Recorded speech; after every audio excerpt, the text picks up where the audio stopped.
Good evening. I'm Senator Tim Scott from the great state of South Carolina. We just heard President Biden's first address to Congress. Our president seems like a good man. His speech was full of good words, but President Biden promised you a specific kind of leadership. He promised to unite a nation, to lower the temperature, to govern for all Americans, no matter how we voted. This was the pitch. You just heard it again. But our nation is starving for more than empty platitudes. We need policies and progress that brings us closer together. But 3 months in, the actions of the president and his party are pulling us further and further apart. I won't waste your time with finger pointing or partisan bickering. You can get that on TV anytime you want. I want to have an honest conversation about common sense and common ground, about this feeling that our nation is sliding off its shared foundation and how we move forward together. Growing up, I never dreamed I would be standing here tonight. When I was a kid, my parents divorced. My mother, my brother, and I moved in with my grandparents.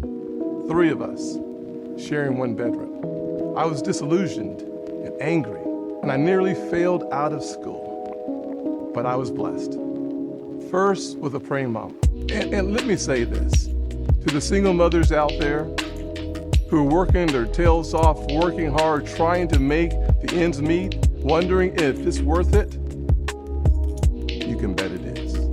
God bless your amazing effort on the part of your kids. I was also blessed by a Chick-fil-A operator, John Moniz, and finally with a string of opportunities that are only possible here in America. This past year, I've watched COVID attack every rung of the ladder that held me up. So many families have lost parents and grandparents too early. So many small businesses have gone under.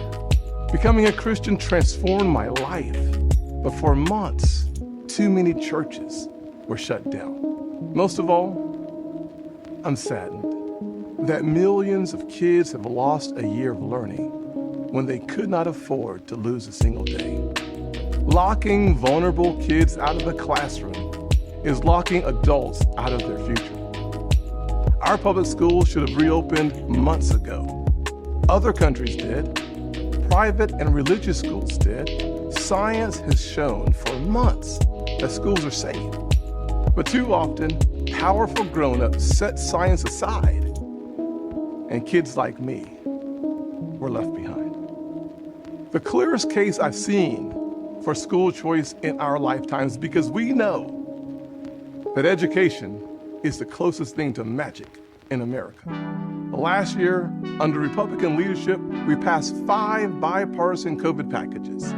Congress supported our schools, our hospitals, saved our economy, and funded Operation Warp Speed, delivering vaccines in record time. All 5 bills got 90 votes in the Senate. Common sense found common ground. In February, Republicans told President Biden we wanted to keep working together to finish this fight. But Democrats wanted to go it alone. They spent almost $2 trillion on a partisan bill that the White House bragged was the most liberal bill in American history. Only 1% went to vaccinations, no requirement to reopen schools promptly. COVID brought Congress together 5 times. This administration pushed us apart. Another issue that should unite us is infrastructure. Republicans support everything you think of when you think of infrastructure. Roads, bridges, ports, airports, waterways, high-speed broadband. We're in for all of that. But again, Democrats want a partisan wish list. They won't even build bridges to build bridges. Less than 6% of the president's plan goes to roads and bridges. It's a liberal wish list of big government waste, plus the biggest job-killing tax hikes in a generation. Experts say when all is said and done, it would lower wages of the average American worker and shrink our economy. Tonight, we also heard about a so-called family plan, even more taxing, even more spending to put Washington even more in the middle of your life, from the cradle to college. The beauty of the American dream is that families get to define it for themselves. We should be expanding opportunities and options for all families, not throwing money at certain issues because Democrats think they know best. Infrastructure spending that shrinks our economy is not common sense. Weakening our southern borders and creating a crisis is not compassionate. The president is also abandoning principles he's held for decades. Now he says your tax dollars should fund abortions. He's laying groundwork to pack the Supreme Court. This is not common ground. Nowhere do we need common ground more desperately than in our discussions of race. I have experienced the pain of discrimination. I know what it feels like to be pulled over for no reason, to be followed around the store while I'm shopping. I remember every morning at the kitchen table, my grandfather would open the newspaper and read it, I thought. But later I realized he had never learned to read it. He just wanted to set the right example. I've also experienced a different kind of intolerance. I get called Uncle Tom and the N-word by progressives, by liberals.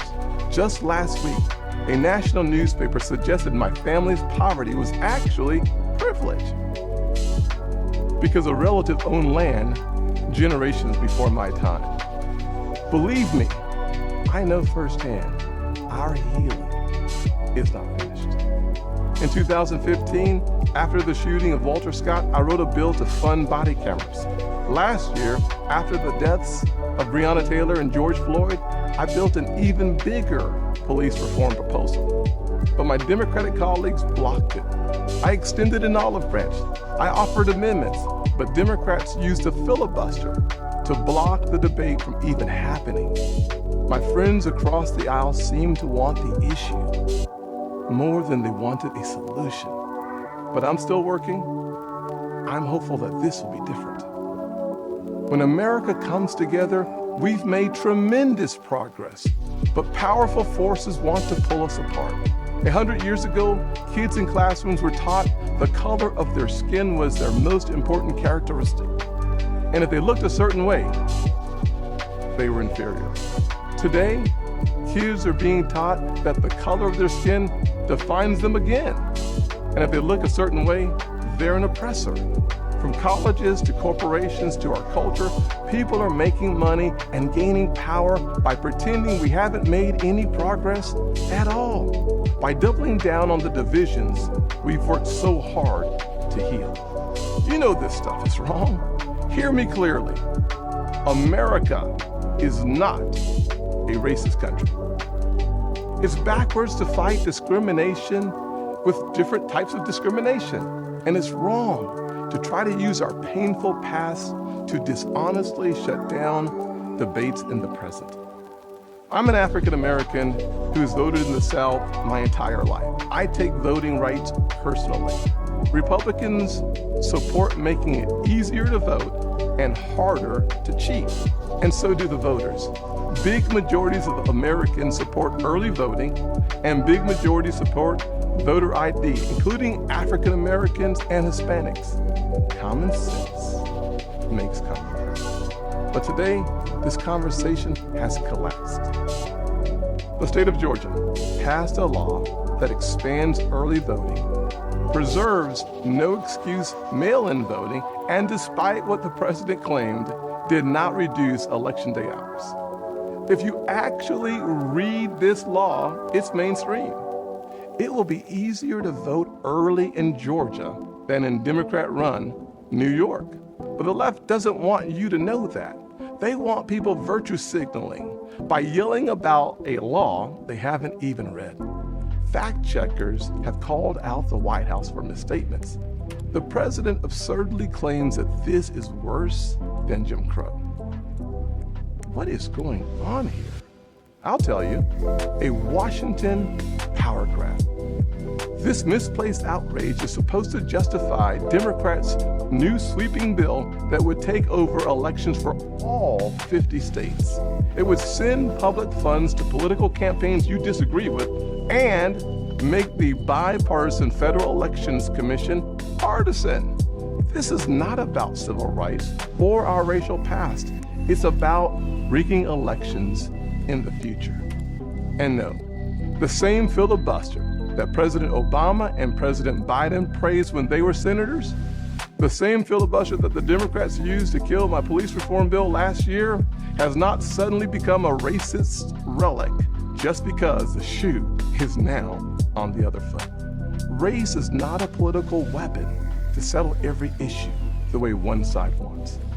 It's far too important. This should be a joyful springtime for our nation. This administration inherited a tide that had already turned.